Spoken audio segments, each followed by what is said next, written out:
very good afternoon to everybody. Really thank Dr. Mohanty and the chairpersons over here to give this opportunity to me, a lecture on intraoperative fractures of tibia during total knee arthroplasty. So the incidence is increasing because of the rise of number of total knee arthroplasty every day. More elderly are taken up, implant longevity also is the reason. The most common periprosthetic fractures are supracondylar, tibia, and later is patella. The third most commonest reason for undergoing a revision total knee arthroplasty. Intraoperative fractures of the total knee arthroplasty is a rare complication with a prevalence of 0.39 to 2.2%, underestimated because of clinically insignificant fractures that are usually missed. Male to female ratio is being around 0.34 to 1. Risk factors of the patient related are osteoporosis, rheumatoid arthritis, advancing age, females, chronic steroid use, and severe varus or valgus deformity and requiring constrained implants. Stiff knee with range of motion at less than 90 degree are also a primitive factor for these kind of fractures. Risk factors: implant related posterior stabilized knee for the femur, constrained implants, and pin track positioning during computer navigated assisted total knee arthroplasty. Pin tracks may be larger, which can again act as a stress risers. Risk factors surgeon related are angular insertion or removal of the trial or the final implant, definitely excessive hammering force.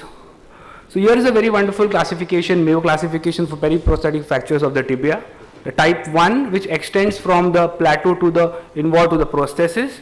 It includes both intra and post-op fractures. Type A is post-op fracture with well-fixed prosthesis. Type B is post-op fractures in a loose prosthesis, and type C is only intra-operative fractures. Type 2 is adjacent to the tibial system to the metaphyseal-diphyseal junction, whereas type 3 is distal to the tibial prosthesis. Type 4 is limited to the tibial tubercle, and which is most dangerous. Types of implant and risk of intraoperative fractures is a larger tibial component base plate, more than 3. This is probably due to larger tibial knee size, which needs to be used. Poly size in more than 13 has a lesser chances of fracture. 9.6 times are more likely to use semi-constrained implants than those with PS knees. Time of occurrence of fracture during surgery: the tubercle osteotomy done for the exposure increases the risk of tibial fractures. Large majority of tibial fractures during preparation of tibia and knee or impaction of the tibial component. Overzealous hammering of the final tibial component has been recognized a strong risk factor for the fracture.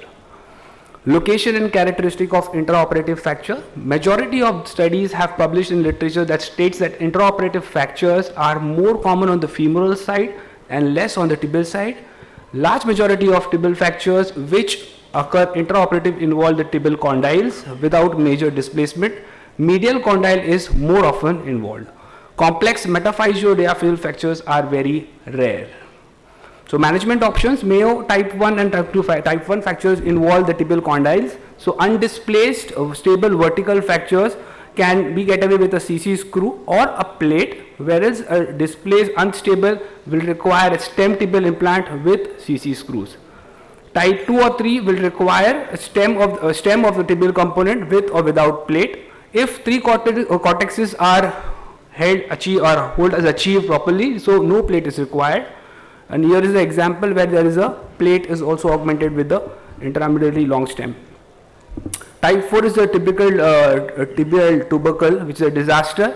Minimal displace can get away with the brace in extension, whereas displace will require TBW with a semi-T or an allograft.